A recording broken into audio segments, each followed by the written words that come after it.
Welcome back to the Better Contractor podcast. This is episode 88 where we're talking about delegation and how an owner can step away from his company and it can run without him. We just hit 17,000 subscribers on YouTube. We appreciate every single one of you, but we want that 20K mark. We want to hit it before we hit 100 episodes, so all we ask is that you share the show and enjoy. All right, guys. Well, welcome back to another edition of the Better Contractor. I believe this is episode 88. So nearing up to the 100. We're getting crazy. Yeah, we need to get there a little faster. We'll work on that. So today, joined by Alex, as always. What's up, man? Huh? How are you doing? Good. I think you got some big news, don't you, or no? Yeah. So I'm engaged. I'm a fiance now. The biggest news to all of us is that she actually said yes. It's crazy, isn't it? Yeah. Man, well, congratulations, dude. Thank you. So what are we talking about today? I want to talk about you and how you kind of not stepped away from Lanracorp, but delegated everything. Yeah. So obviously, as an owner, you don't want to be there 24/7. You don't want everything to rely on you, yeah. And I think you're pretty good at that. Especially being we're here in Edwardsville and the office is in Brownstown. So first question is, when you started Lanracorp, everything depended on you. You did the office stuff, you did the actual labor, you did everything.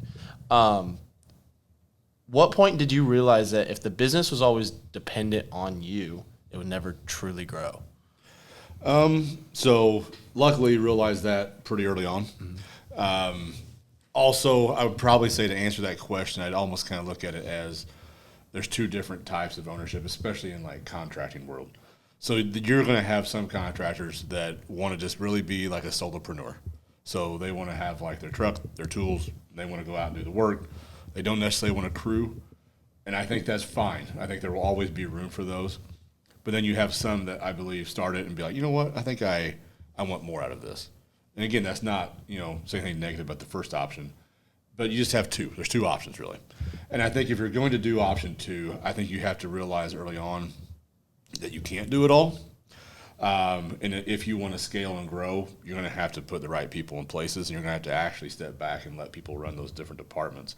So for me, it was actually pretty early on because I knew from the get-go I didn't want to actually perform as a solopreneur or a very, very small company for really that long. I had big dreams, big vision, and that's just not what I wanted. So I had to realize that pretty early.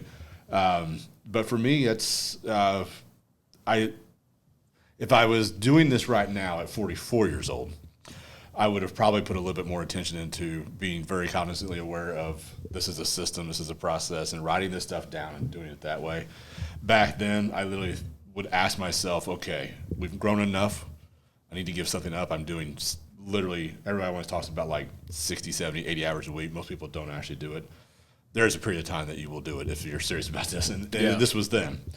And eventually you would get to where, hey, I cannot do more, or I'm not doing what I'm doing well, so I need to give something up. So for me, I would literally ask myself, in those things, what am I worst at? And let's give that up first. So not that I'm bad at accounting, but I hate it. So that was one of the first things. Did not hire for. We actually just kind of like subbed it to a accounting firm. That's a national firm that does exactly what we were needing. So that was one of the first things I gave up. After that, it was more like dealing with all the phone calls from the field. So that was an easy one. It was actually one of my first employees, kind of moved him into that role of being like more of a general foreman kind of thing in our space, and then saying all phone calls go to him first. He answers everything he can, and then what's left, he can come to me and then go back to those people. And what that did was basically allowed me to focus. So, in this industry, contracting in general, probably really all businesses, you have so much where you're just interrupted constantly, whether it's email, a text, a phone call, whatever. And at some point you realize like, man, I'm not getting anything done today except for answering stuff. Yep. And I think for you to focus and actually work on the big picture, the big vision, you got to stop those distractions. So that was the second one I gave up. But anyway, to answer your question, luckily, it was fairly early on, but not also without some errors as well, partially because of youth and not having those systems and processes in place. And I think if you've listened to a lot of podcasts, you've probably realized that I've probably used those words a lot. That is because of learning those things. So when I say those, I'm referring to the guys that are younger or newer to business than I am. don't repeat it. Yeah. So a lot of contractors, and I did this in my business as well, they struggle with delegation because they know I do this better than anybody else. They worry about delegating a task and then it not getting done as well. So how did you build the trust in your employees, but also have the okay mindset that I know they're going to do well whenever you were delegating out those tasks? So first, I would say you can't be a micromanager and be in a business, but that doesn't go without saying that you shouldn't have high standards. So then that leads to kind of the first point is doing quality hires. So I think a lot of people don't put quite enough attention into that, especially maybe when you're first starting out. You don't realize that, hey, I'm brand new. And I think you sometimes believe, well, because I'm brand new and I'm just getting started, nobody's going to want to work for me. They're going to want to work for this 20-year, 30-year company that's been in business that has all these benefits and all these different things. And that's not necessarily true. Sometimes people want to work for the company that is growing and new and kind of exciting and stuff like that. So I think lean into that a little bit, because sometimes that's the companies that have the most growth opportunity, where sometimes you can get into a position, like that, starting out so young, that you can then work yourself up maybe from like 20-some years old. So I think being afraid, though, of doing that or thinking that I can't attract that talent. So I would contradict and say, hey, you can actually attract that talent. But anyway, I would say hiring is huge, but then letting people actually run with it, and then just keeping your pulse on it. Yep. A lot of so I think you have two different types of people who will say, hey, I'm going to give some of this up. Maybe they give up too much stuff too freely, too quickly. I'm not going to say I've never done that, but you have to at least keep your pulse on it until you get enough people built up and enough of a system in place to where someone else is keeping that pulse. Because if not, what will happen, and I think it happens with a lot of businesses when they grow a lot, is you make all these. You start out as a small company and you start adding crews. So if you think about, a huge company and they add 5 crews, that's not really a big deal if they already have 50. Yep. They've done 10%. But if you start at 1 and you went to 5, you just grew 500%. Yeah. So it changes so much stuff.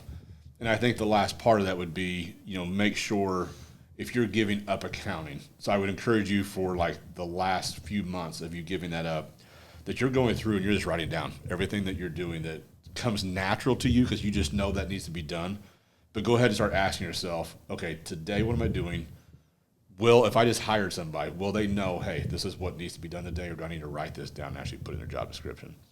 That was one thing I didn't do a lot of, and still really don't, because I assume people just know. But if you're wanting to scale without having that chaos, I think that's something you have to do, especially in the positions where it very much was an owner position to begin with. So like a lot of times that's project management. So a lot of times owners are so big in the beginning, they're running the crews, they're running their projects, and they're doing the sales. And they do those 3 things usually fairly well if you're scaling and growing. I think those are the ones that you got to really keep your tab on, but really have those systems and processes in place so that when you step back, that you didn't build this culture around something, but all that really was you. So that when you step back out of it, it just fell apart. So write that stuff down, develop those systems, those processes. It will take a little bit of time, but more than likely it'll let that person probably flourish in that position. It'll let that person do a lot better in that role. If you disappeared for 2 weeks without answering your phone, any emails, talking to anybody, do you think Lanracorp would survive? Or how do you think it would do? Survive, yes. I think that's a delicate question to answer. Mm-hmm. I think I think it needs to survive. I think you need to be impacting things enough, though, that people notice you're missing. Yep. I know the kind of correct way to answer that would be, no, I got so many systems and processes in place that it just runs. Yeah. I think if you're truly not just the owner, but you're still the CEO. So I guess partially you would need to almost break that apart and say, are you more of an owner who's maybe, older and has stepped back a little, and now you have a different CEO running it? If that's the question and that's the case, then yes, you should be able to completely just move on without you. Yeah. If you're still the active CEO and the active owner, I think, yes, it should move and be able to make it, but people should know you're missing. Totally fair. You touched on this a little bit, but what specific systems, people, processes need to be in place before you can confidently kind of step away, whether it's a vacation or just growing the company without you being there 24/7? So I can give a few examples and thoughts on that one. Looking back, so we've been in business 19 years, kind of as Lanracorp for 17 of those 19. And I look back in the beginning, and it really, like, we had some crazy growth in the beginning and a lot of really good years. So I'm not discounting that what we did through there worked, and we had a great team. I can say in the last probably 7 to 10 years, especially the last 7, we've really kind of tightened up on our systems and processes a lot more, and we've been a lot more strategic about who's in what roles and putting more thought into it. And I can say since I started doing that, it feels like I'm actually able to focus more on what I need to do as far as vision. Are there still plenty of days where I feel pulled into it? Oh, absolutely. Yeah. But I think overall, hiring those right people. So for me, that was having, when I speak of the last 7 years, but really this is the last 5, hiring an executive assistant was huge for me, and then hiring and moving our current general manager into that role. And that position title may change with time, but those 2 people have been super important because they're people that I can just trust, number one. They're people who just get the job done. Like, I've had cases in the past where, there's been people under that I give a task list to or assignment to, and in the ideal world, once you assign or delegate, it's no longer on your list. Mm-hmm. And I had those people in place, and they were great at a lot of things, so I'm not discounting them at all. But I couldn't take it off of my plate. I got you. So then that meant, okay, so I have my to-do. I literally, for a while, I had my to-do list here, this person's to-do list here. And then that's when it hit me one day. I'm like, what am I doing? Yeah. Why do I still have this person's to-do list? I shouldn't have a to-do list for them. And that's when I realized, not that they were the wrong person to be employed, they were in the wrong position. So we made some changes there. And that's just one example of about 3 that I can think of. But it was those little pivots, and then putting the right people to where I know, like our general manager, executive assistant, those 2 I'll name off. And there's another guy that works for us, kind of like a project manager. He's been with us for a long time. Those specifically, I know I can just delegate it, and I don't have to come back to it because it's going to be done. And also, they're great. I'm one of those people who I have a lot of different vision ideas in my head, and sometimes it's just like I just want to fire them off. Mm-hmm. And over the last 19 years, one of the people that worked for me at the very beginning was kind of like my GM back then. I think she at times got annoyed with the amount of vision. Like, I would just spit it all out. Just boom, boom, boom. I'd take a flight somewhere, go to a meeting, drive, and I just would be testing all these ideas. And for her, it became overwhelming, as it would anybody. So I totally get it, but that feedback from her let me then know, you don't need to tell them every idea and vision the moment it comes to your head. Think about it some more, develop it fully, present it with the ones you want to move forward with, and don't freak them out. So anyway, lesson learned. Now I feel like with this team here, I've matured and grown in that area, but then also I have those people in place that, like, you know what, let's help him execute that vision. Now, do we do it at 100%? No. And there's things we run into just like any company where you get into it in ways like, we need to modify this or pivot this, or maybe this actually isn't working that great, and we'll do something else. But having that key staff is so, so important. And I think when you first start out or getting going, I think you sometimes, again, think maybe either I don't have those people currently employed here, I need to hire from within.